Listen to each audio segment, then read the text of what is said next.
Assalamualaikum warahmatullahi wabarakatuh dan salam sehat untuk kita semua. Baiklah, hari ini saya akan membagikan video pembelajaran geografi tentang materi, jenis-jenis peta berdasarkan skala, isi, bentuk, dan sumber datanya. Selamat menyaksikan.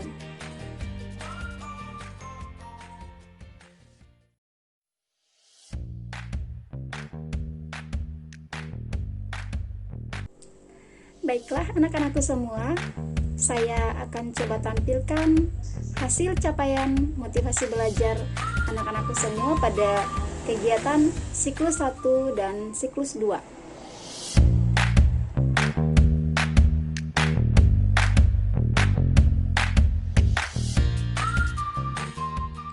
Oke, harapannya agar di kegiatan siklus 3 ini hasil capaian motivasi belajar daripada anak-anakku semua bisa lebih meningkat ya. Assalamualaikum warahmatullahi wabarakatuh. Waalaikumsalam warahmatullahi wabarakatuh. Bagaimana kabarnya hari ini?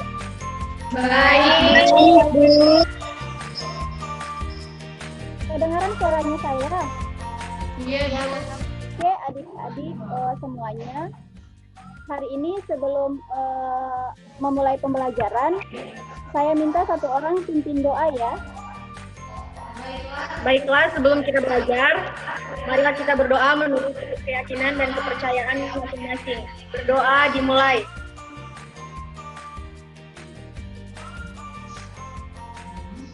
Berdoa selesai. Sebelum kita memulai pembelajaran, saya sudah kirimkan link daftar hadir di WA grupnya kita. Silakan kalian mengisi daftar hadir yang sudah saya bagikan linknya di WA. Itulah anak-anak, sebelum kita memulai pembelajaran pada hari ini, saya coba tampilkan kompetensi dasar dan tujuan pembelajaran yang akan kita capai pada hari ini. Nah, yang menjadi kompetensi dasar kita pada hari ini yaitu di 3.2 untuk pengetahuan, kalian harus memahami dasar-dasar pemetaan, penginderaan jauh, dan sistem informasi geografi atau yang disebut dengan SIG. Kemudian untuk kompetensi dasar di bagian keterampilan yaitu di 4.2 membuat peta tematik wilayah provinsi dan atau salah satu pulau di Indonesia berdasarkan peta rupa bumi.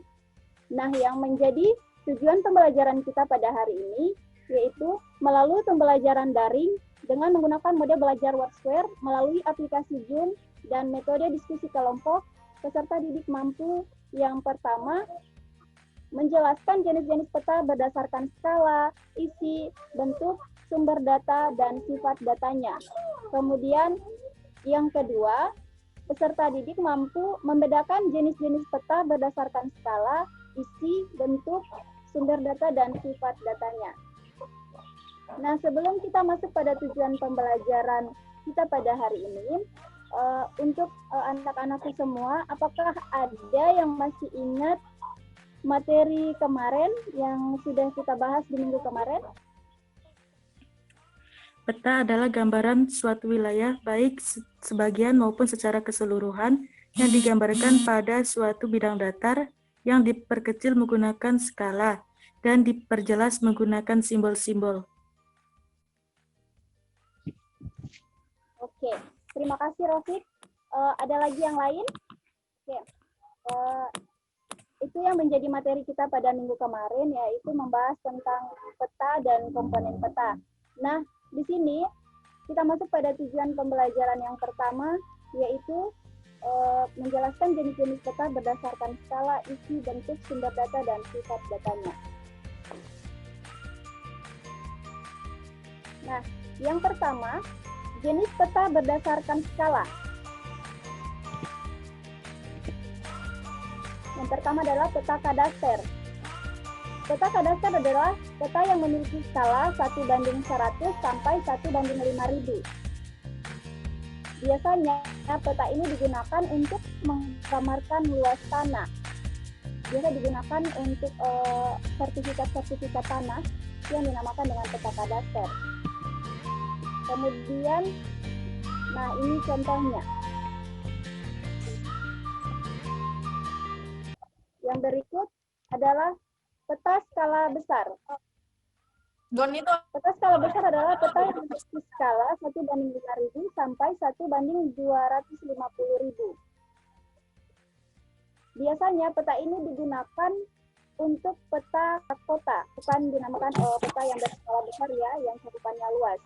Nah, untuk contohnya, saya ambil contoh peta Provinsi Gorontalo. Yang berikut, untuk jenis peta berdasarkan isi. Di sini ada dua, peta umum sama peta khusus. Nah, untuk peta umum, contohnya adalah peta topografi sama peta korografi. Nah, untuk contoh peta topografi, ambil wilayah Provinsi Gorontalo berdasarkan titik ketinggian atau berdasarkan bentuk muka bumi yang ada di Provinsi Gorontalo.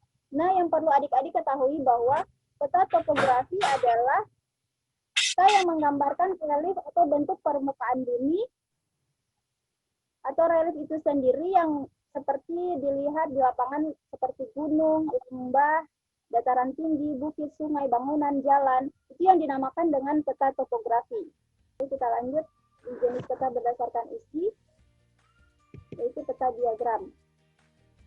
Di sini, peta diagram ini merupakan pembagian daripada peta khusus. Nah, untuk peta diagram, di sini di peta yang dicontohkan adalah mempresentasikan data penduduk dalam bentuk diagram. Nah, untuk peta distribusi, masih contoh daripada peta khusus tadi, ini peta distribusi yaitu dicontohkan pada layar ini peta potensi perikanan budidaya di Indonesia. Ini contoh daripada peta ketinggian suatu tempat. Nah, bisa dilihat di sini saya ambil satu garis yang mana dinamakan dengan peta kontur. Ini, saya ambil garis panah ini, yang putih di bagian atas. Bisa dilihat kursor yang saya gerakan? Bisa, Bu. Ya. Nah, di arah panah ini, titiknya sama dengan yang berada di arah panah yang saya pindahkan di sebelah sini. Titik ketinggiannya sama. Jadi kalau di sini titiknya berada di 1000 mdpl atau 1000 meter dari permukaan laut, maka yang berada di titik ini juga sama halnya seperti 1000 mdpl, 1000 meter dari permukaan laut. Ini jenis peta berdasarkan bentuk ada 3, yaitu peta timbul, peta digital, dan peta datar. Nah, oke. Ini yang dinamakan dengan peta induk. Terlihat semua dalam bentuk aplikasi. Ini yang di digital tadi ditampilkan dalam bentuk peta induk. Kemudian peta turunan adalah hasil daripada peta induk tadi diturunkan menjadi peta wilayah. Seperti ini terlihat. Oke. Sampai di sini ada pertanyaan? Dari kolom. Ya, oke, silakan Alia. Setelah melihat dan mendengarkan penjelasan Ibu tentang jenis-jenis peta, saya ingin bertanya, apakah ada syarat-syarat tertentu sebuah peta? Oke, saya coba jawab ya pertanyaannya Alia. Di sini dalam pembuatan peta, selain harus memiliki unsur-unsur atau komponen-komponen peta, peta juga harus memiliki syarat dalam pembuatan peta. Nah, saya coba share untuk apa saja yang menjadi syarat dalam peta itu sendiri. Terlihat? Ini yang menjadi syarat daripada sebuah peta. Yang pertama yaitu konform, atau bentuk dari sebuah peta yang digambar serta harus sebangun dengan keadaan asli atau sebenarnya di wilayah asal atau di lapangan. Nah, ini harus bersifat akurat ya, asli sesuai yang ada di lokasi atau di lapangan. Kemudian equidistance, yaitu jarak di peta jika dikalikan dengan skala yang telah ditentukan sesuai dengan jarak di lapangan. Nah, untuk jarak ini kita kenal dengan skala yang berada di peta. Misalnya di peta 1 cm, berarti dia di lapangan 1 km. Itu sesuai dengan ketentuan pengalian jarak yang ada di lapangan dan jarak yang ada di peta. Kemudian yang ketiga atau berikutnya yaitu ekvivalen, yaitu daerah atau bidang yang digambar di peta setelah dihitung dengan skalanya akan sama dengan keadaan yang ada di lapangan. Mungkin sampai di sini sudah jelas untuk Alia atau untuk teman-teman Alia yang lainnya? Untuk semua anak-anakku sudah jelas ya? Sudah, Bu. Oke. Karena dalam pembelajaran tadi sudah dipahami oleh anak-anak semua, sehingganya kita lanjutkan pada diskusi kelompok ya. Untuk LKPD saya sudah bagikan di grupnya kita. Sekarang, kelompok-kelompok yang sudah saya bagikan dalam WA atau WhatsApp group, silakan berdiskusi sesuai dengan kelompok yang sudah saya bagikan. Oke. Karena waktu sudah selesai, silakan kelompok 1 mempresentasikan hasil kelompoknya. Oke, saya coba tampilkan hasil kerja kelompoknya. Hasil kelompok 1. Saya selaku perwakilan dari kelompok 1 akan mempresentasikan dan buatan manusia dalam bentuk titik, garis, dan luas. Peta yang memiliki skala 1 berbanding 1000 disebut sebagai peta kadaster. Peta yang menggambarkan penampakan tertentu di muka bumi disebut sebagai peta tematik. Peta yang menggambarkan permukaan bumi secara umum disebut sebagai peta umum. Peta yang menggambarkan permukaan bumi lengkap dengan reliefnya disebut sebagai peta topografi. Peta yang menggambarkan daerah yang luas, misalnya provinsi, negara, benua, bahkan dunia disebut sebagai peta korografi. Peta yang menggambarkan informasi dengan tema tertentu disebut sebagai peta khusus. Contohnya, peta politik dan peta geologi. Kumpulan peta yang dibuat dalam bentuk buku disebut sebagai atlas. Salah satu fungsi peta adalah pada bidang hidrologi dan oseanografi. Berikutnya jenis-jenis peta berdasarkan isi dibedakan menjadi peta umum dan peta khusus.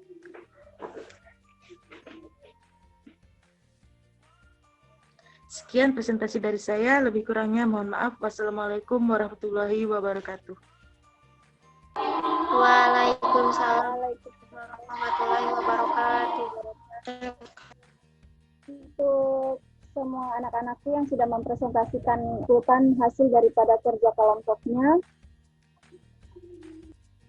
karena semua kelompok sudah mempresentasikan dan sudah memberikan pertanyaan, maka untuk pembelajaran hari ini saya coba simpulkan ya. Kesimpulan daripada pembelajaran kita pada hari ini yaitu jenis-jenis peta berdasarkan skala, isi, bentuk, sumber data, dan sifat datanya, yaitu terbagi atas jenis peta berdasarkan skala, kemudian jenis peta berdasarkan isi, jenis peta berdasarkan bentuk, kemudian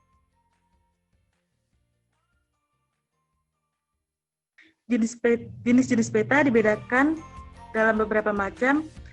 Yang pertama berdasarkan isi dibedakan menjadi peta umum dan peta khusus. Yang berikut berdasarkan skala ada peta kadaster, peta skala besar, peta skala sedang, peta skala kecil, dan peta skala geografis.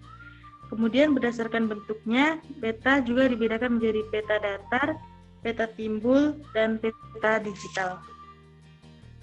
Sekian dari saya, dan terima kasih. Semua kalian sudah memahami, sehingganya untuk pembelajaran hari ini sudah bisa kita tutup ya. Karena pembelajaran tadi kita sudah awali dengan doa, maka untuk menutup pembelajaran pada pagi hari ini kita akhiri dengan doa juga ya.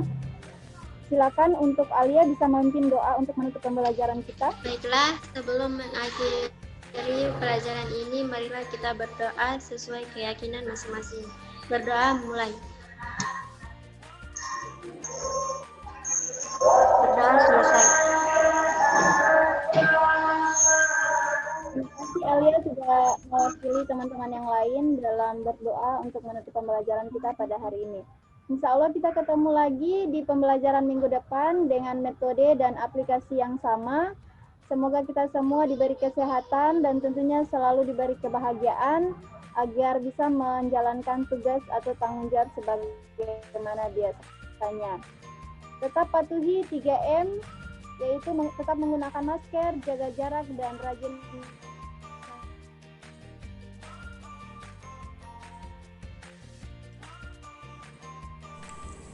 Demikianlah video pembelajaran geografi tentang materi, jenis-jenis peta berdasarkan skala, isi, bentuk, dan sumber datanya. Semoga bermanfaat dan salam sehat untuk kita semua. Terima kasih dan wassalamualaikum warahmatullahi wabarakatuh. Sampai jumpa.